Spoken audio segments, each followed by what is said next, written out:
Faly miaraba anareo natokatsaona an'izay ny tenako ary manasa anareo anaraka ny fifandarana mamitsika ty hatramin'ny farany. Eto am-piandohana dia iaraba anareo koa tsatsany taona 24 enga ny ty taona ty mba hitonja fahasoavana antsika menakavy dia manasa anareo anaraka ny fandaran-taona be hatramin'ny farany.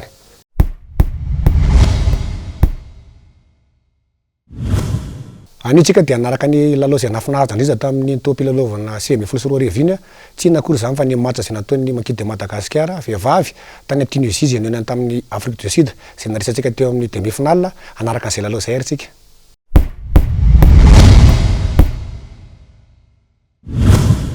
Navita dingana tsara ihany koa ny maki vehivavy nandritra ny fiadiana ho tompon-dakan'ny Afrika eo amin'ny rugby sy kajy vehivavy.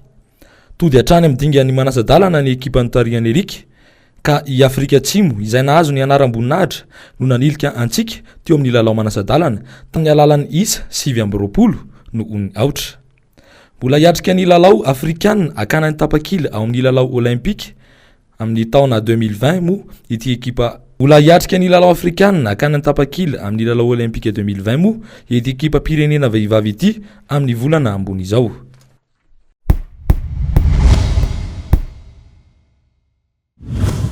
Isika rehetra moa tamin'ny taona 2024 iny dia faliky ngamba dia samy faly daholo kosa tsy dia naresy dia be tokoa ny makidy Madagasikara izay natao tao Mahamasina sy nihaonana tamin'ny Nigeria tsisy raha izay tsy faly tamin'ireny ngambany dia averintsika eto indray ireny anaraka an'izay lalao makisy Nigeria izay tsika.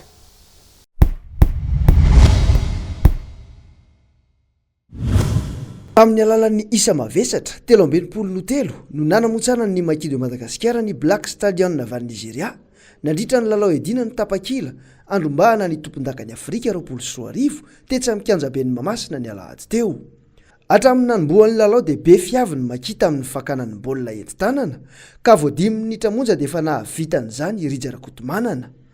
Mbola nampiseho ny fahaizany ihany koa Radadatoa teo amin'ny fitsarana ny essai de pénalité izay nodakany ka nahatonga ny isa 13 teny amin'ny solaitra be. Hita ho namalibondana ihany ny ekipa nigerianina fa tsy nahena nararotra ny habehan'ny vatany na dia efa saika nahatonga baolina enti-tanana 3 azy izy ireo nandritra ny fizaram-potoana voalohany. Teo amin'ny fizaram-potoana faharoa ihany koa dia nandeha ilany lalao. Hita ho nanjaka tokana ny ekipa malagasy satria dia baolina enti-tanana 5 be zao indray ny tonga ny Riergino, Radadatoa ary Tiny Larabe Mananjara. Nyampy ireo penalty 7 izay saika tafiditra Radadatoa avokoa ka nahatonga ny isa ho 13 efa tany amin'ny minitra farany vao nahazo penalty iray Basé Sanday ko dia nisaraka tamin'ny isa 13 io lalao io. Somary nikoropaka kely izay tamin'ny fiatombohan'io lalao io satria taty aminay nitsindry kanefa ainay no feno lalao avy eo ka nahazonay an'iny fandresena iny hoy Razily mpanazatra ny maki. Ny zavatra tsikaritra kosa aloha dia tena tafiditra tao anatin'ny heriny avokoa ireo mpilalao rehetra izay notarian'ny kapteniny Ganabe. Ain'izy ireo no nanakany any angezandry Omar Ibrahim sy Chukwuemeka izay mpilalao milanja 10 kilao avokoa. Ny akingana sy ny hafainganam-pandehan'ireo mpilalao anay ny tena teknika nampiasana nandritry ny lalao iny hoy Mamiaja mpanazatra-panampiny ny makidy Madagasikara. Taorianan'iny fandresena mezinezina azon'ny maki iny dia tafiakatra amin'ny lalao isam-bondrina edina ny tompon-dakany Afrika amin'ny 24 amin'izay sika malagasy. Ny ekipa pirenena Zambianina sy ny Namibianina no miandry antsika amin'izany fifaninanana izany amin'ny taona ho avy io. Anala vela amin'ireo ekipa roa ireo zahay satria efa resiny zahay nandritra ny lalao kanina toy ny tamin'ny 3 taona lasa hoy Tolotra be. Dia nafinaritra ny match efa hery izay nanomana ny match iny. Zay efa niandry an'i Nigeria mihitsy satria hoe Nigeria manao aminay efa hery taona lasa ka nanamanana an'iny. Ino vokatra moa ny arahana ity fa niezaka ihany izay anao amin'izay match manaraka eo. Zambina Namibia mianjana eo. Niezaka izay. Teo amin'ny premier mi-temps izay mbola nikoropaka kely fa efa nandeha ny deuxième mi-temps dia efa nisy torohevitra narahana dia ino vokatra fa nety. Mbola amboarina zao eo amin'ny défense antsika ny anamafy fa tsika manko resiny Zambia tamin'ny heritaona dia hiezaka sika andresy Zambia avy eo Namibia. Consigne-nay mihitsy manao jeu d'avant dia zay vao mivoaka 3 quarts dia nalavirina ilay izy deuxième mi-temps alavirina indray ilay jeu d'avant fa tsy eo akaikikaiky fa tsy izy eo akaiky daholo dia entina mihazakazaka izy dia iny mivokatra. Iny ihany no mafisitsika ny projet de jeu iny jeu d'avant misy jeu d'avant mba écartena lavitra zany. Iny lavitra fa tsy teo akaikina molina ilay jeu d'avant fa alavirina. Iny ihany no mafisina fa iny.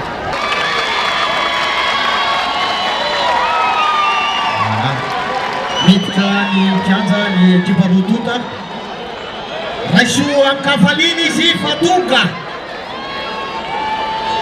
raiso amin'ny kafaliny izy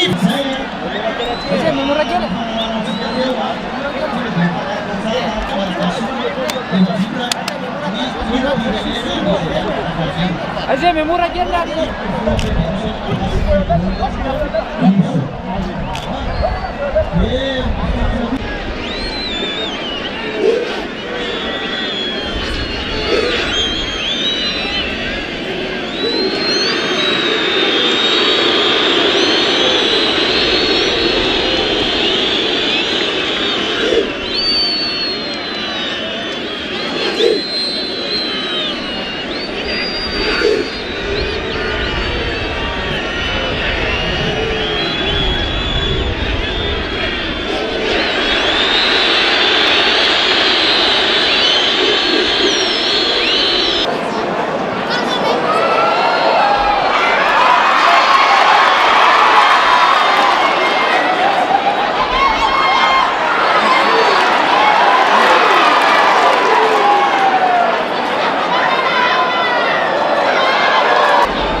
mihinanareo mpanaraka ny fandarana taona be anio nzay a ny lalao zay tena nafinaritra kokoa teto amintsika fa tsy azo tsinitsina ny eto amintsika de tsinona kory zany fa ny ampaefadalana tena mikajana mamaky teny zay tena niady ary zay tena nafinaritra ampijery baolina de omenanareo ary zay baolina zay.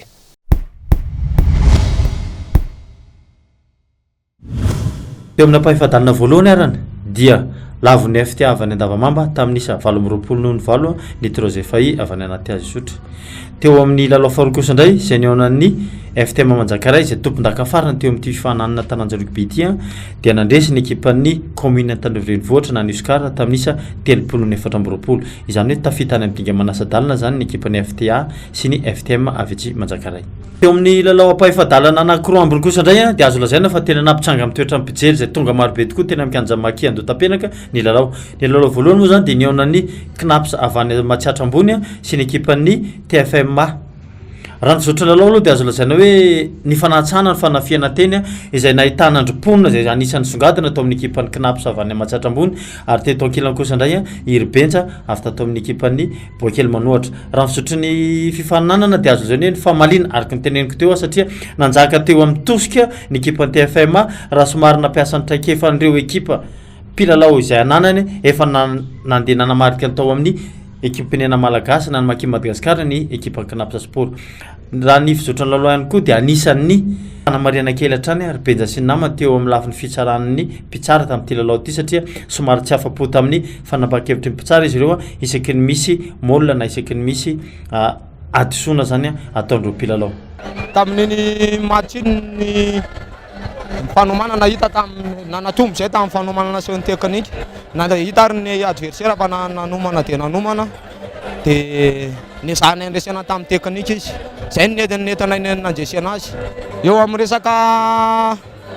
resaka roka zany ny tena naorzy be dia be anay na be faute anay dia amin'ny resaka roka angamba zay mezaka manamboatra kely vonona tanteraka hiatsika amin'ny dingana manaraka satria anatin'ny dingana le quart de finale teo dia ezaka ny anomana ny tsaratsara trany hiatsika ny demi-finale. Araka an'izao hitantsika amin'ny sary zao zany dia hita fa tena nanjaka teo amin'ny resaka tosika amin'ny alalan'ny pacte avant koa ny ekipan'ny Matsiatra ambony ary hitantsika amin'izao fa dia tena somary resy tosika kely ihany ny ekipan'ny TFM apasika na dia ataontsika ary hoe nanohatra sy nanomeza farina ina izy ireo. Hita zany fa somary mbola nanana ny vesabesatra kokoa zany ny ekipan'ny Knaps Sport raha mitady ekipan'ny Boakely Manohatra avy ny apasika ity. Teo amin'ny lalao ampahefadalana farany izay anisan'ny tena nandrasany rehetrarehetra dia ny fihaonana teo amin'ny ekipan'ny Kosfa Analamanga izay azo lazaina hoe tompon-dakan'ny Oceana andehanana farany sy ny ekipan'ny Fahasalamana zany na ny 3FP. Tamin'ity lalao teo kosa indray dia tany amin'isa roa no natafitan'ny ekipan'ny miaramilan'ny Kosfa teo anatrehan'ny ekipan'ny Fahasalamana na ny 3FP zany. Azo lazaina hoe nisy sogadina raha hery sy ry manga na ny lohan'andro tolotra sy ry zobe izy azo lazaina hoe nampiseho ny traikefa tokoa fa nefa moa zany izay ny lalàna amin'ny baolina lavalava natavavoaka nandresy teo amin'ny isa 3-20 ny ekipan'ny Kosfa avy eto Analamanga.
eto am-pamaranana de tsy hay moa tsy tia satria nisy koa ny lalao zay nikarakarainy commission jeune hoe association des dirigeants ny club ny rugby eny Atsimonjano eny ny alaza satria tao Atahankatsaka zay tena mikarakara ny taona tokoa moa ry zareo reto ary manasantsika zany ho tonga maro be amin'ny 19 zao satria amin'ny le 19 zao efa misy match demi-finale angamba izay de tongava maro fa misy lalao lehibe eny Atahankatsaka eny de ametsaka ny veloma manjapena an'izay ny tenako ary manasa anareo anaraka ny fandaharana tona be de aiza misaraka ny MBS télévision veloma indrindra tompoko.